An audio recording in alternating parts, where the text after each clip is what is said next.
আমাদের বিরোধী দলের নেতা মাননীয় সংসদ সদস্য উনি উদ্গ্রীব হয়ে গেছিলেন যে পেট্রোলের সমস্যা, বিদ্যুতের লোডশেডিং।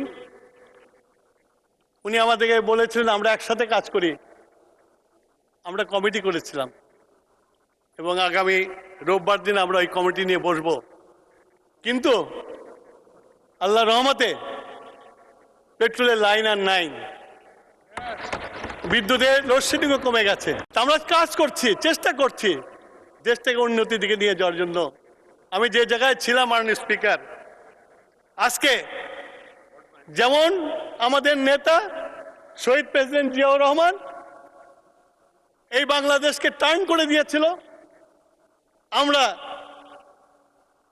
আমাদের বর্তমানের প্রধানমন্ত্রীকে পেয়েছি যিনি জানেন, যিনি বিশ্বাস করেন বাংলাদেশকে আবার আগের মতো পৃথিবীর কাছে তারা করাবেন। তার কাজ সেটা প্রমাণ করছে। কিছুক্ষণ আগে আমার সহকর্মী বলে গেছেন ফ্যামিলি কার্ড থেকে শুরু করে সব কথা, আমি আর ওই কথায় যেতে চাই না। আমি শুধু এইটুকুই বলতে চাই যে তারেক রহমান যেটা বলে সেটা করে। তারেক রহমান সকালবেলা। মাননীয় মন্ত্রী, আপনি 2 মিনিটে শেষ করলে ভালো হয়, সাম আপ করেন। আমি মাননীয় স্পিকার,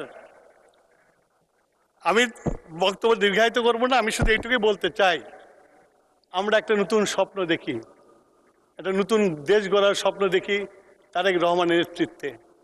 তারেক রহমান যেভাবে এগিয়ে যাচ্ছে, আমি বললাম আপনাকে যে আমরা তো এখন বৃদ্ধ। জিয়াউর রহমানকে দেখেছি কিভাবে দেশটাকে ঘুরিয়ে দিয়েছিল।